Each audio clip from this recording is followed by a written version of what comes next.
Praise the lord. ప్రభు అయిన యేసుక్రీస్తు నామమున ఈ కార్యక్రమమును వీక్షిస్తున్న మీ అందరికీ శుభములు తెలియజేస్తున్నాను.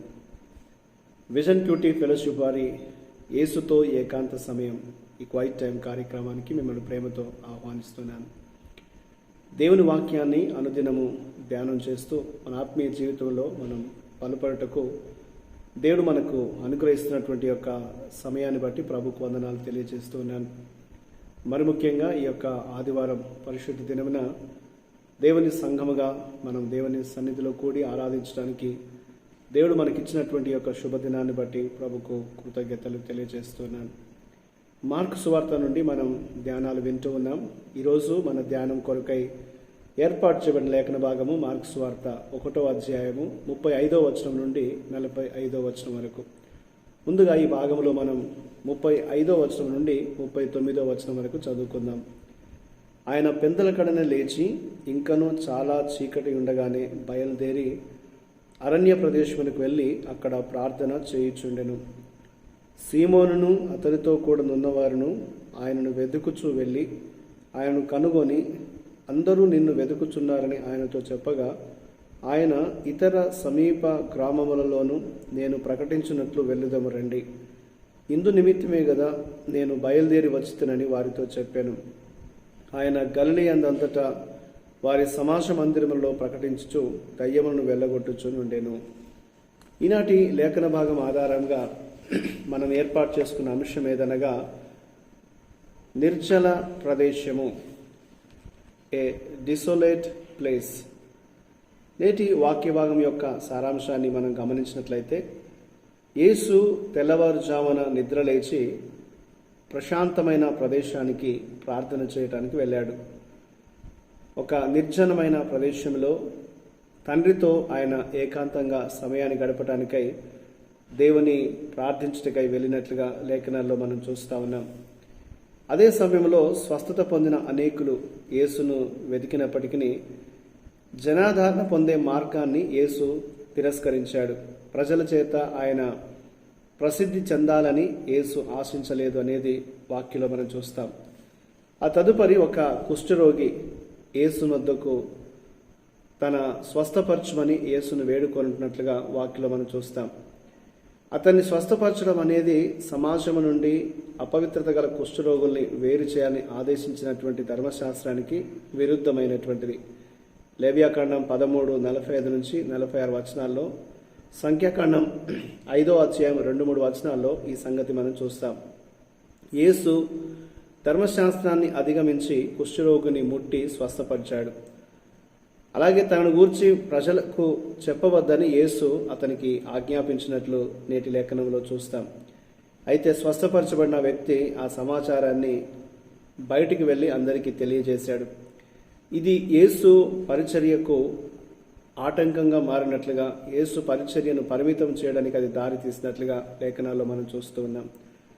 ఇందులో దేవుడు మనకు నేర్పించే పాఠాన్ని మనం తలంచినట్లయితే 35 నుండి 39 వచనాల్లో, యేసు వలె మనం కూడా ప్రశాంతమైన ప్రదేశంలోకి వెళ్ళి దేవునికి ప్రార్థన చేయడానికి సమయాన్ని కేటాయించాలి. అనుదినము దేవునితో మనం వ్యక్తిగతంగా సహవాసం చేయటం ద్వారా మన ఆత్మీయ జీవితంలో మనం ఎంతో బలపడగలుగుతూ ఉంటాం. కాబట్టి ప్రశాంతమైన ఏకాంత సమయాన్ని దేవుని సన్నిధిలో మనం గడపటానికి, ప్రార్థన చేయడానికి సమయాన్ని కేటాయించాలి అనేది యేసు ప్రభు మనకు ఒక మాదిరి చూపిస్తున్నాడు. మనుషుల మాటలకు, పరిస్థితులకు లొంగకుండా మనం జీవించాలంటే, ఈ లోకంలో ఎదురయ్యేటువంటి ప్రతి శోధనలకు మనం లొంగిపోకుండా ఉండాలి అంటే దేవుని సన్నిధిలో ప్రార్థించడం ఒక్కటే మనకు మార్గమని యేసు ప్రభు మనకు ఒక మాదిరి చూపిస్తున్నాడు.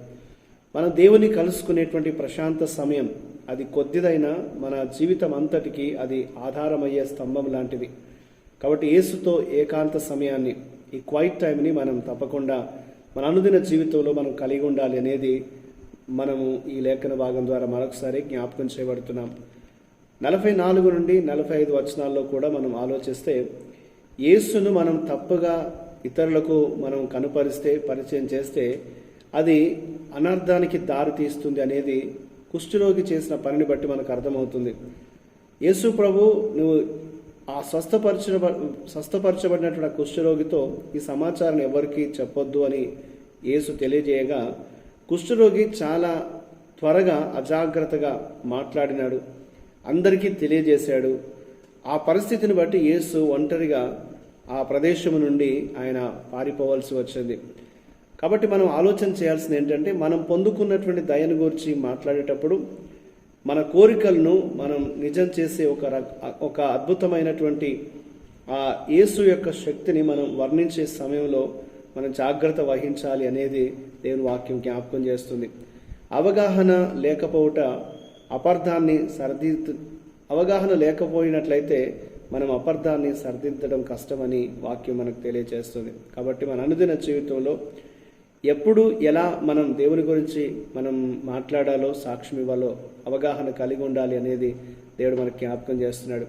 యేసు మాటకు మనము విధేయత చూపే వారంగా ఉండాలి. యేసుకు లోబడి ఆయన సత్యాన్ని అనుసరిస్తూ జీవించే వారంగా ఉండాలి అనేది దేవుడు మనకు జ్ఞాపకం చేస్తున్నాడు.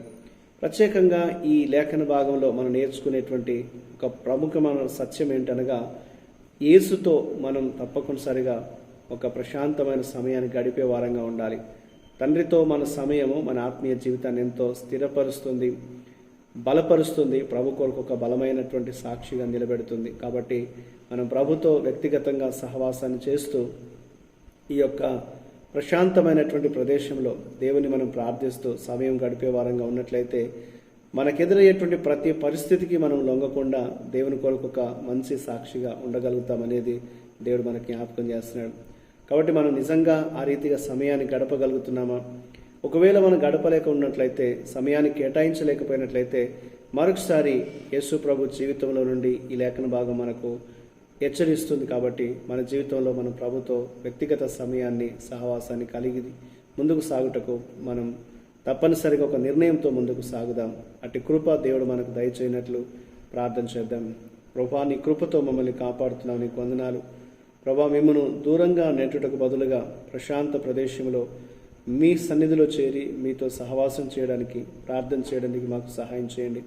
మా జీవితంలో మేము ఏ పరిస్థితికి లొంగిపోకుండా జీవించాలంటే ప్రభువా, నీ సన్నిధిలో గడుపుట ఒకటే మార్గమని నీ వాక్యం ద్వారా మాకు జ్ఞాపకం చేశారు తండ్రి.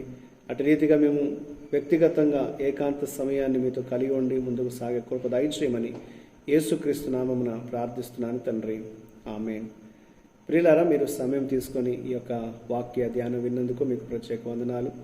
ప్రతిరోజు మీకు అందించబడేటువంటి ఈ యొక్క అనుదిన ధ్యానాలు మీ ఆత్మీయ జీవితానికి దీవెనకరంగా ఉన్నట్లయితే మీ యొక్క అనుభవాలను మాతో పంచుకోవాలని కోరుతున్నాను. ప్రభు కృప మనందరికీ నిత్యము తోడయుండి కాపాడును గాక. ఆమేన్.